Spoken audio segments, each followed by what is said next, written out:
Presenting the classics of Sam P. Chaladurai. Sam P. Chaladurai அவர்களின் போதனை களஞ்சியத்திலிருந்து.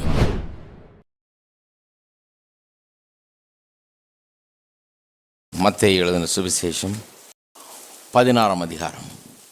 யாக்கோபனுடைய அந்த தரிசனத்தை குறித்து போன வாரம் பேசினேன். ஏணியில் இறங்குறாங்க, ஏறுறாங்க தேவதூதர்கள். அந்த தேவதூதர்கள் இறங்குற அந்த இடத்துல இருக்கிறான் பாருங்க, படுத்து தூங்குறான். அப்போ அந்த தரிசனத்தை காண்கிறான். எந்திரிச்சு பார்த்துட்டு இதை பற்றி பிரமித்துட்டு அவன் சொல்கிறான், இது நிச்சயமாக கர்த்தருடைய வீடு, வேறொன்றும் அல்ல. 28ஆம் அதிகாரத்தில் ஆதியாகமத்தில் வாஸ்து காமிச்சேன், 10லேருந்து 19 வசனம் வரைக்கும். நிச்சயமாக அது கர்த்தருடைய வீடுன்னு சொல்லி பெத்தேல்னு பேரிடுறான். அது மட்டும் இல்லை, இன்னொன்று சொல்கிறான், இது வானத்தின் வாசல். எல்லாம் சொல்லிக்க, வானத்தின் வாசல். அங்கே தான் கண்டினியூ பண்ண விரும்புகிறேன் இன்னைக்கு. வானத்தின் வாசல். இந்த வானத்தின் வாசலை பற்றி இன்னும் கொஞ்சம் பேச போகிறேன். ஏன்னா அது ரொம்ப முக்கியம். நிறைய பேர் நினைக்கிறாங்க வாசல் எங்கேயோ இருக்குதுன்னு அது தேடிட்டு இருக்கிறாங்க. அது எங்கே இருக்குதுன்னு காமிக்கிறதுக்கு தான் இன்னைக்கு. இந்த வானத்தின் வாசல் எங்கே வச்சிருக்கிறாங்க? என்ன வானத்தின் வாசல்னா? ஏன் இந்த வானத்தின் வாசல்னா? வாசல்னா என்ன? வாசல்னா இட்ஸ் அ பேசேஜ் வே. இது ஒரு வழி. இப்போ இந்த கோயிலுக்குள்ளே வர்றதுக்கு வாசல் இருக்குது, நிறைய வாசல்கள் இருக்குது. ஏதோ ஒரு வாசல் வழியாக தான் உள்ளே வர்றீங்க. மெயின் என்ட்ரன்ஸ் ஒன்று இருக்குது, அது வழியாக வந்தீங்க. அப்புறம் இந்த கட்டடத்துக்குள்ளே வர்றதுக்கு பல வாசல்கள் இருக்குது. ஏதோ ஒரு வாசல் வழியாக தான் உள்ளே நுழைகிறேன். அப்போ வாசலுங்கிறது பிரவேசிக்கும் வழியாக இருக்கிறது. பிரவேசிப்பதற்கோ அல்லது வெளியே வருவதற்கோ ஒரு வழியாக இருக்குது. It's a passage way, it's an access point, இல்லையா? It's a place of access, place of transition சொல்கிறான். உள்ளே வர்றது, வெளியே போகிறது, இப்படிப்பட்ட டிரான்சிஷனுடைய இடமாக அது இருக்குது. அப்போ ஏன் அந்த இடத்த அவன் வானத்தின் வாசல்னு சொன்னான்? ஏன் வானத்தின் வாசல்னு சொன்னான்னா, இந்த இடத்துல என் கூட கர்த்தர் இருக்கிறாரு.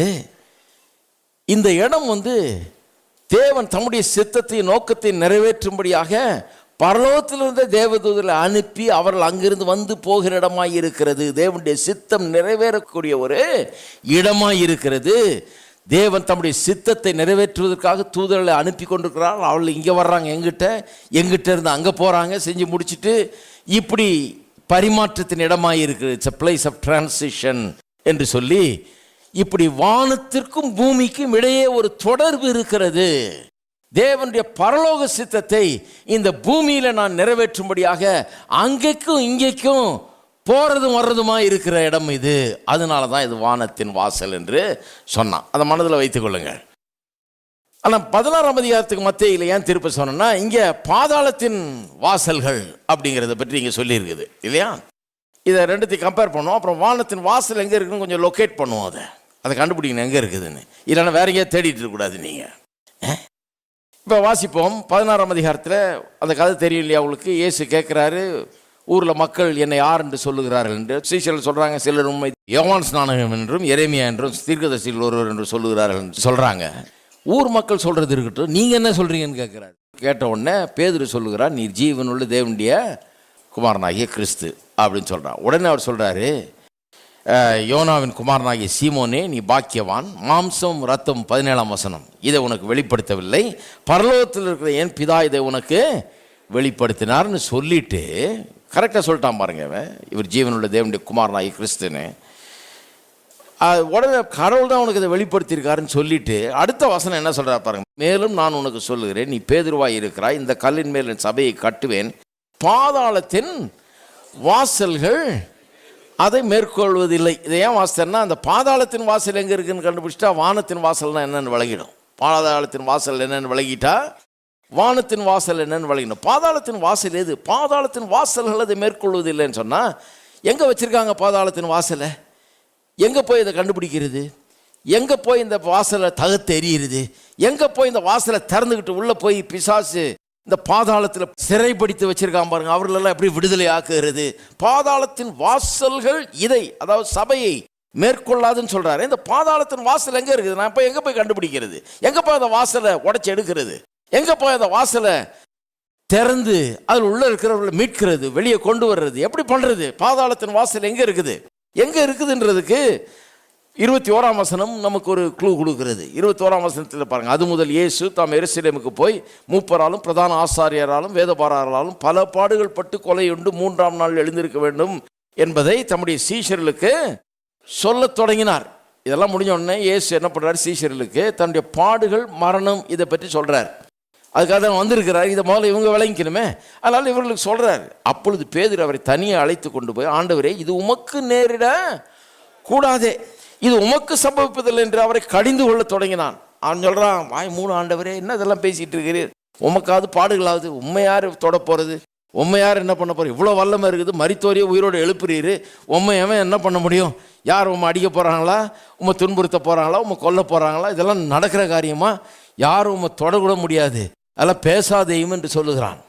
சொன்ன உடனே இயேசு திரும்பி பேதுருவை பார்த்து, 23ஆம் வசனம், எனக்கு பின்னாக போ சாத்தானே, நீ எனக்கு இடரலாய் இருக்கிறாய், தேவனுக்கு ஏற்றவளை சிந்தியாமல் மனுஷனுக்கு ஏற்றவளை சிந்திக்கிறாய் என்றார். என்ன நடக்குதுங்க? இயேசு பேதுருவை பார்த்து எனக்கு பின்னாக போ சாத்தானேங்கிறார். அப்போ பேதுரு என்ன சாத்தான் ஆயிட்டானா? இல்லை சாத்தானுடைய தூதுவன் ஆயிட்டானா? இல்லை சாத்தானாவே மாறிட்டானா இவன்? என்ன நடக்குதுங்க? ஏன் பேதுருவை பார்த்து பின்னாக போ சாத்தானேங்கிறார்? பேதுருவை சாத்தான்னு சொல்கிறாரு. ஏன், எப்படி, எந்த விதத்தில் அவனை சாத்தான்னு சொல்கிறாரு? இதனுடைய அர்த்தம் என்ன என்று பார்க்க போனீங்கன்னா அந்த வசனத்திலே இருக்குது. என்ன சொல்கிறாரு? பின்னாக போ சாத்தானே, நீ எனக்கு இடரலாக இருக்கிறாய். ஏன் இவன் சாத்தான் சொல்கிறாரு? நீ தேவனுக்கு ஏற்றவரை சிந்தியாமல் மனுஷருக்கு ஏற்றவரை சிந்திக்கிறாய். அப்போ நான் சொல்லுகிறேன், பாதாளத்தின் வாசல் எங்கே இருக்குதுன்னு. தேவனுக்கு ஏற்றவளை சிந்தியாமல் மனுஷருக்கு ஏற்றவளை சிந்தித்து இந்த உலகத்தின் எண்ணங்களை ஒரு மனுஷன் வைத்துக்கொண்டு அதை வைத்துக்கொண்டு அதில் வாழ்ந்து கொண்டிருக்கிறவன், தேவனுக்கு ஏற்றவளை சிந்திக்காமல் மனம் புதிதாக்கப்படாமல் மனதை இந்த உலகத்தின் மனமாகவே உலகத்தின் எண்ணங்களால் நிறைந்த மனமாக வைத்திருக்கிறவன், அவனுடைய மனம் பிசாசுக்கு இடம் கொடுக்கிற மனமாக இருக்கிறது. அந்த மனதின் மூலமாக தான் பிசாசு நுழைகிறான். அந்த மனதின் மூலமாக பிசாசு நம்முடைய வாழ்க்கையின் சூழ்நிலையில் நுழைஞ்சு அங்கே கிரியை செய்ய ஆரம்பிக்கிறான். நான் சொல்கிறேன், அந்த இடத்துல சாத்தானேன்னு சொல்கிறார் இல்லையா, பின்னாக போ சாத்தானேன்னு சொல்கிறார். அப்படின்னா என்ன அர்த்தம்? சாத்தான் உள்ள நுழைஞ்சிட்டான்னு அர்த்தம். எங்கே நுழைஞ்சிட்டான்? எப்படி நுழைஞ்சான் சாத்தான்? இவனுடைய உலக பிரகாரமான எண்ணங்கள் மூலமாக தேவனுக்கு ஏற்றவளை சிந்தியாமல் மனுஷருக்கு ஏற்றவளை சிந்திக்கிறான் பாருங்க. இந்த சிந்தனையின் மூலமாக, இவனுடைய தவறான சிந்தையின் மூலமாக, தவறான எண்ணங்கள் மூலமாக, மனதின் எண்ணங்கள் மூலமாக பிசாசுக்கு அங்கே ஒரு பாசேஜ் உண்டாயிடுச்சு, வழி உண்டாயிடுச்சு. அப்ப நான் சொல்லுகிறேன், எங்கெல்லாம் மனிதர்கள் தேவனுக்கு ஏற்றவளை சிந்தியாமல் மனுஷருக்கு ஏற்றவளை சிந்தித்து உலக பிரகாரமான மனதை உடையவர்களாக இருக்கிறார்களோ, எங்கெல்லாம் மனம் புதிதாகாமல் இருக்கிறார்களோ, புதிதாக்கப்படாத மனமாயிருந்து ஆவிக்குரிய மனமாய் இல்லாமல் உலகத்துக்கேற்ற மனமாய் எங்கெல்லாம் இருக்குதோ அங்கே நான் சொல்லுகிறேன், பிசாசு நுழைய ஒரு வாசல் உண்டாகிவிட்டது, ஒரு என்ட்ரி அங்கே கிடைச்சிருது. பிசாசுக்கு வழி உண்டாயிடுச்சு. அந்த குடும்பத்தில் நுழைஞ்சிடலாம், அந்த வாழ்க்கைக்குள்ள நுழைஞ்சிடலாம், அந்த வியாபாரத்துக்குள்ள நுழைஞ்சிடலாம், அந்த சூழ்நிலைக்குள்ள பிசாசு நுழையக்கூடிய ஒரு என்ட்ரி பாயிண்ட், ஒரு வாசல் அங்கே உண்டாகி விடுறது. கவனிக்கிறீங்களா? ரொம்ப முக்கியமான ஒரு காரியம்.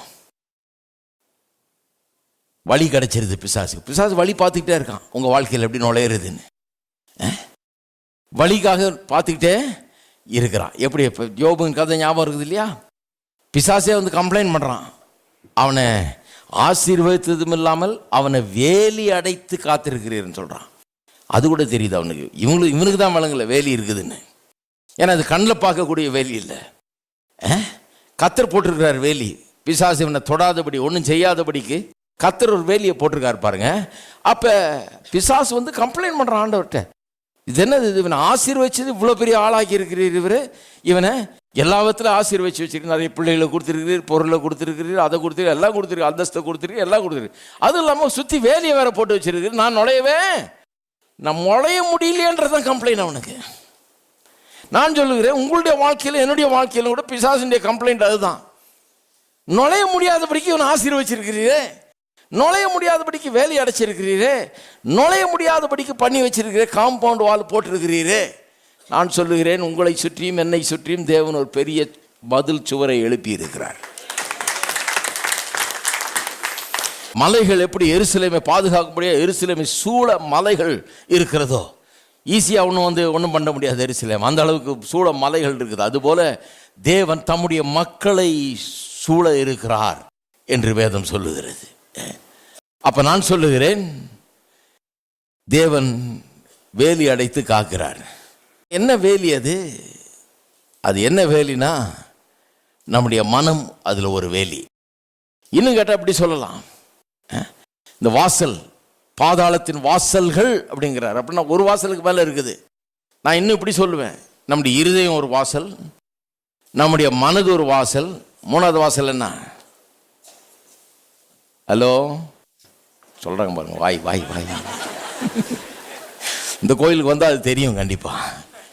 அப்ப நான் சொல்றேன், நம்முடைய இருதயம் ஒரு வாசல், நம்முடைய மனது ஒரு வாசல், நம்முடைய வாய் ஒரு வாசல். பிசாசுக்கு வேற வழியே தேவையில்லைங்க. ஹலோ, பிசாசு உங்க வீட்டு கதவு உடைக்க வேண்டியதில்லை, உங்க மதில் சுவரை உடைச்சிட்டு உள்ள வர வேண்டியதில்லை, ஒன்றும் பண்ண வேண்டியதில்லை. உங்க இருதயத்தின் மூலமாக நுழைகிறான், உங்களுடைய மனதின் மூலமாக நுழைகிறான், உங்களுடைய வாயின் மூலமாக நுழைகிறான். இதெல்லாம் பாதாளத்தின் வாசல்கள் ஆகிவிடுகிறது. ஏன் இதை பாதாளத்தின் வாசல் சொல்ற? பாதாளத்தின் வாசல்ன்றது எங்கேயோ ஒரு லொகேஷன்ல இருக்கிற ஒன்று அல்ல. இங்கிருந்து 1000 மைல் தொலைவில், 5000 மைல் தொலைவில் இருக்கிற ஒன்றல்ல. எங்கேயோ பூமி கடியில் எங்கேயோ தூரத்தில் இருக்கிற ஒன்றல்ல. பாதாளத்தின் வாசல்கள் என்று ஏன் சொல்றாருன்னா, பிசாசு நுழைகிற இடத்தை தான் பாதாளத்தின் வாசல்ன்றோம். இந்த சபைக்கு வாசல் எங்க இருக்குது? இது நுழையிற இடத்துல இருக்குது. எத்தனை இடத்துல நுழையிறதுக்கு வாசல் வச்சிருக்கிறோமோ அதெல்லாம் வாசல்கள். அதுபோல எங்கெல்லாம் எதன் மூலமெல்லாம் பிசாசு நுழையிறான வாழ்க்கையில அவைகளெல்லாம் வாசல்களாய் இருக்கிறது. இப்ப நான் சொல்லுகிறேன், நம்முடைய இருதயம், மனம், நம்முடைய வாய் பாதாளத்தின் வாசல்களாகி விடுகிறது. சில நேரத்தில் தவறான காரியத்தை இருதயத்தில் நுழைய விட்டோம்னா அது என்ன?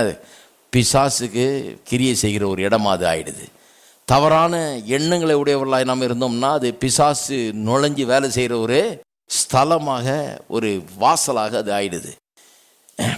வாயில தவறான காரியங்களை அவநம்பிக்கையை பேசணும்னா பிசாசு அந்த சூழலில் நுழைஞ்சு நம்ம தோற்கடிக்கிறதுக்கு, ஒன்றும் ஆக்கிறதுக்கு ஒரு என்ட்ரி பாயிண்டாக அது ஆகிவிடுகிறது.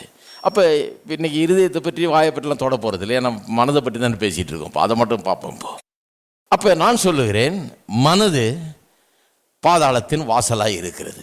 பேதுருவுக்கு பிசாசு எங்கே வந்து நுழைஞ்சான்? ஏன் அவனை பார்த்து பின்னாக போ சாத்தானே என்னாரு? எப்படி சாத்தான் வந்தாங்க திடீர்னு? இவனுடைய சிந்தைகள் மூலமாக. தேவனுக்கு ஏற்றவிலை சிந்தியாமல் மனுஷனுக்கு ஏற்றவிலை சிந்திக்கிறானே, அந்த சிந்தையின் வழியா பிசாசு நுழைஞ்சிட்டான் உள்ள. இதுதான் அங்கே பிரச்சனை. சரி, இப்படி நுழைஞ்சிருக்கிறான். அதனாலதான் பாருங்க, நான் சொல்லுகிறேன், பிசாசானவன் அவனுடைய சித்தத்தையும் நோக்கத்தையும் நிறைவேற்ற பார்க்குறான். வந்து இவர்கிட்ட சொல்றான், இல்லை இல்லை நீ சாகக்கூடாது, பாடுபடக்கூடாது, இதெல்லாம் நடக்காது. கடவுள் இவர் அதுக்கு நினைச்சிருக்காரு. பிசாசு வந்து பேதுரு மூலமாக நுழைஞ்சி பேசுகிறான். இல்லை இல்லை அதெல்லாம் வேணாம், உனக்கு அதெல்லாம் ஏற்றுக்கொள்ளாதே, அந்த மனசில் அதை வைக்காதையும், அதை பேசாதையும். இயேசு அதை பேசும்போது நான் பாடுபட்டு சாக போகிறேன்னு சொல்லும்போது தேவனுடைய சித்தத்தை பேசிகிட்டு இருக்காருங்க. அவர் சரியான பேச்சை பேசிகிட்டு இருக்காரு. ஏன்னா அதுக்காக தான் அவர் வந்திருக்கிறாரு.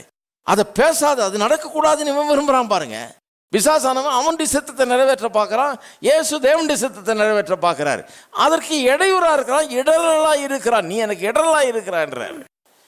ஏன்னா நான் தேவனுடைய சித்தத்தை நிறைவேற்றதுக்காக வந்திருக்கிறேன். என்ன தேவனுடைய சித்தம்? நான் சிலுவையில் சாக வேணும், மனுக்குலத்தின் பாவத்துக்கு பலியாக நான் சாக வேணும், அதுதான் தேவனுடைய சித்தம். பிசாசு அது நடக்கக்கூடாதுன்னு விரும்புகிறான். அதனால தான் உன் மூலமாக பேசிக்கிட்டு இருக்கிறான். எப்படி உன் மூலமாக பேச முடிஞ்சது அவனால்? ஏன்னா நீ என்ன மாதிரி சிந்திக்கல. உன் சிந்தை வந்து உலகத்துக்கேற்ற சிந்தனையாக இருக்கிறது. உன்னுடைய மனம் வந்து வேற விதமான மனமாக இருக்குது. அதனால ஈஸியாக அவன் நுழைஞ்சு பேசக்கூடிய ஒரு வாய்ப்பு அவனுக்கு கிடைச்சிருக்கிறது.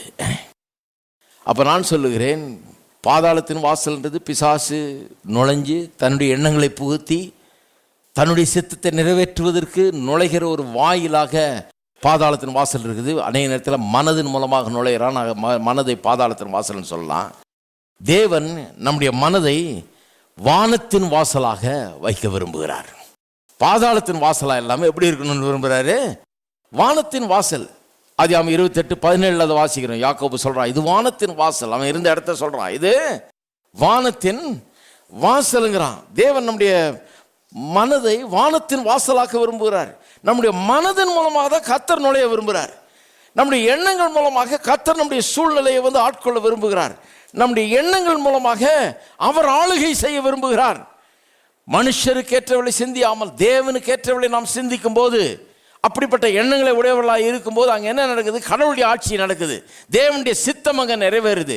பிசாசுக்கு அங்கே இடம் இல்லாமல் போகிறது. அதனால தான் பாருங்க 2 கொரிந்தியர் 10 அதிகாரத்தில் 5 வசனம், அவைகளால் நாங்கள் தர்க்கங்களையும் தேவனை அறிகிற அறிவுக்கு விரோதமாக எழும்புகிற எல்லா மேட்டிமையும் நிர்மூலமாக்கி எந்த எண்ணத்தையும், எல்லாம் சொல்லுங்க, எந்த எண்ணத்தையும். பார்த்தீங்க, எண்ணத்தில் தான் பிரச்சனை. இந்த பிரச்சனைக்காக தான் போராயுதங்கள் நமக்கு கொடுக்கப்பட்டிருக்கிறது. சில எண்ணங்களை எல்லாம் நிர்மூலமாக்குறதுக்கு கொடுக்கப்பட்ட போராயுதங்கள் அப்படிங்கிறாரு. இந்த எண்ணங்கள் நிர்மூலமாகுது அவசியம். தவறான எண்ணங்கள், உலகத்துக்கேற்ற எண்ணங்கள், மனுஷருக்கேற்ற சிந்தனைகள், அவைகளெல்லாம் அழிக்கப்பட வேண்டும், அவைகளெல்லாம் நிர்மூலமாக வேண்டும். இல்லைனா வாழ்க்கை தேவனுடைய ராஜ்யத்துக்கு ஏற்ற ஒரு வாழ்க்கையாக இருக்காது. அந்த ஆசீர்வாதங்களை நம்ம அனுபவிக்க முடியாது. அநேகருடைய வாழ்க்கையில் இன்றைக்கு நிறைய தவறான எண்ணங்கள் நிர்மூலமாக்கப்பட வேணும். 4ஆம் வசனம் தான் சொல்லுது பாருங்க, எங்களுடைய போராயுதங்கள் மாம்சத்துக்கு ஏற்றவிழாயிராமல் அரண்களை நிர்மூலமாக்குகிறதுக்கு தேவ பலமுள்ளவிழாய் இருக்கிறது. பிசாசு ஒரு அரணை எழுப்பியிருக்கான், கோட்டைச்சவர் மாதிரி எழுப்பியிருக்கான் நம்மளை சுற்றி. எதுக்கு? ஆசீர்வாதம் உள்ள நுழைஞ்சிடாதபடிக்கு, விடுதலை நுழைஞ்சிடாதபடிக்கு, சமாதானம் நுழைஞ்சிடாதபடிக்கு, வீட்டில் நிம்மதி நுழைஞ்சிடாதபடிக்கு, நம்முடைய வாழ்க்கையில் செழிப்பு நுழைஞ்சிடாதபடிக்கு, கடவுளுடைய ஆசீர்வாதங்கள் நுழையாதபடிக்கு தவறான எண்ணங்கள் மூலமாக ஒரு அரணை எழுப்பி வைத்திருக்கிறான். எண்ணங்கள் ஒரு அரணை போல இருக்கிறது. ஒரு கல் மேல இன்னொரு கல் வச்சு கட்டி பெரிய கோட்டை சவரை எழுப்புற மாதிரி நான் சொல்லுகிறேன், ஒவ்வொரு தவறான எண்ணங்களும் அபிப்பிராயங்களும் ஒரு கல்லின் மேல இன்னொரு கல் வச்சு கட்டுகிற சுவராய் இருக்கிறது. சிலர் ரொம்ப ஹாலோ பிளாக்ல கட்டல, சிலர் மலையிலேருந்து பாறையை வெட்டிட்டு வந்து கட்டி வச்சிருக்காங்க செவுத்தை. இடிக்க முடியாத செவரா, ரொம்ப ஸ்ட்ராங் செவரா, நல்ல உயரமான செவரா, எந்த வழியிலையும் அவங்கள தான் கேட்டு தெரிஞ்சுக்கணும் ஆசீர்வாதத்தை பெறாமல் இருப்பது எப்படின்னு. அதில் சாம்பியன்ஸ். அவங்க பேச்சை கவனிச்சிங்கன்னா, அவங்க இருதயத்தை கவனிச்சிங்கன்னா, அவங்க மனதின் எண்ணங்களை கவனிச்சிங்கன்னா ஆசீர்வாதம் நுழையிறதுக்கு சான்ஸே கிடையாது. கடவுளே கொண்டாந்து நாங்கள் நுழைய முடியாது, ஆசீர்வாதத்தை நுழைக்க முடியாது. அந்த அளவுக்கு அவங்கள எண்ணங்களையும் இருதயத்தையும் வாயையும் வச்சிருக்கிறாங்க. எப்படி அது எழும்புகிறது? அது எப்படி பாதாளத்தின் வாசல் ஆயிடுச்சு? எப்படி ஆச்சுன்னா, இருதய, மனம், வாய், இதான் என்ட்ரி பாயிண்ட், அதுதான் வாசல். அதை நிர்மூலமாக்குறது அவசியம். அதுக்கு தான் மாம்சத்துக்கு ஏற்ற போராயுதங்களில் ஆவிக்குரிய போராயுதங்கள் நமக்கு கொடுக்கப்பட்டிருக்கிறது. பெரிய weapons of the warfare are given to us. ஒரு போரே தொடுக்க வேண்டியதாக இருக்குது இந்த எண்ணங்களை நிர்மூலமாக்குறதுக்கு, எண்ணங்களை ஒழிக்கிறதுக்கு. ஏன்னா அந்த எண்ணங்கள் நம்முடைய முன்னேற்றத்துக்கு தடையாக இருக்குது. நிறைய பேருக்கு எண்ணங்கள் தான் தடையாக இருக்குது பாருங்க. அதை நிர்மூலமாக்கணும். எல்லா எண்ணத்தையும், எந்த எண்ணத்தையும், எல்லா மேட்டிமையும் நிர்மூலமாக்கி, மறுபடியும் பாருங்க, அந்த நிர்மூலம்ன்ற வார்த்தை 4ஆம் வசனத்திலையும் வருது, 5ஆம் வசனத்திலையும் வருது.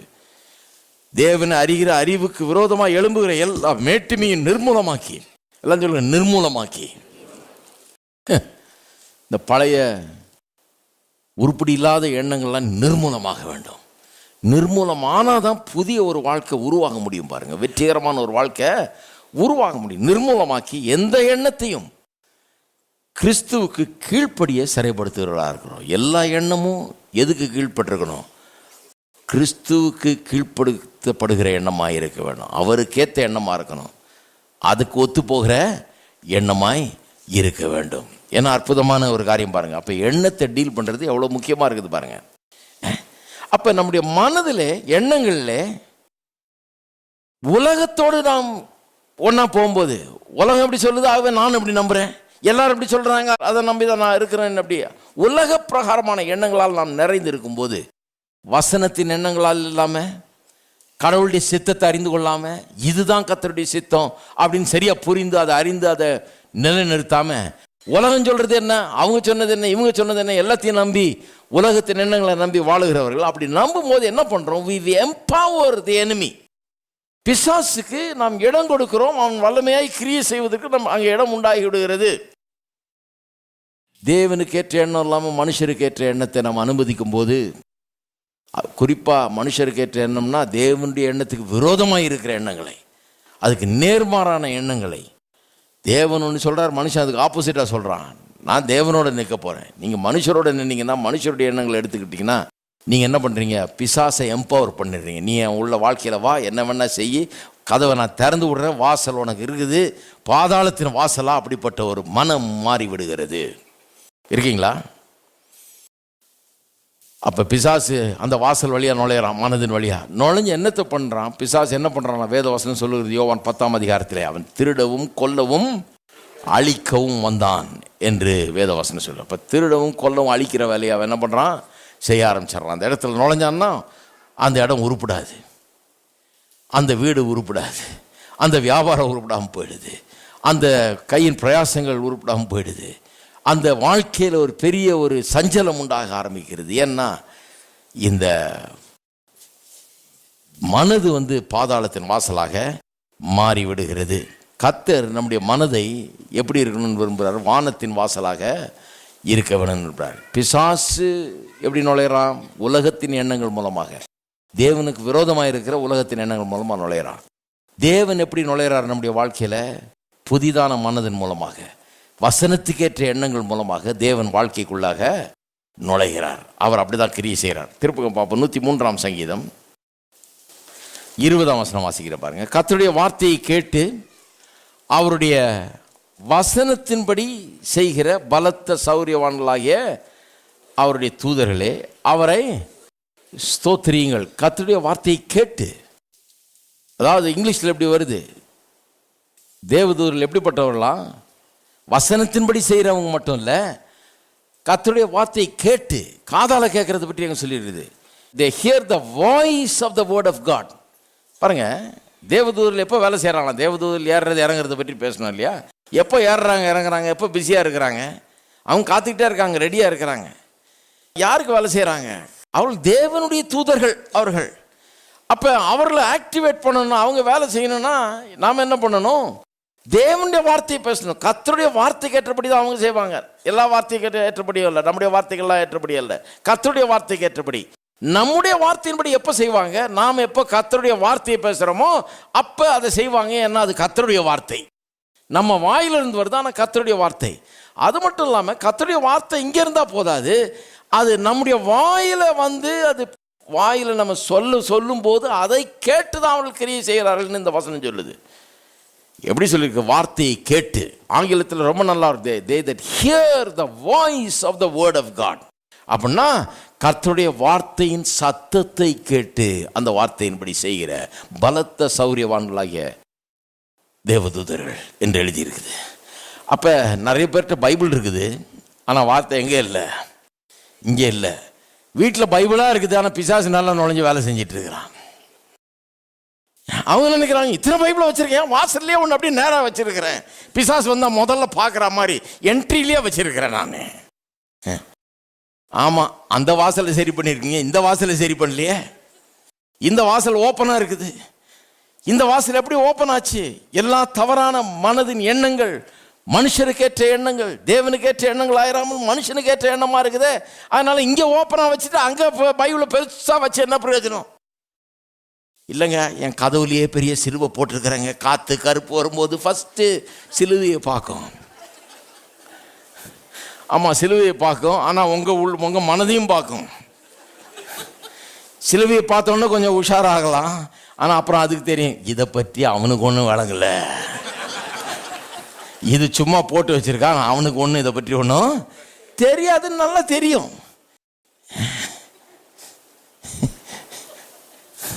இருக்கிறீங்களா?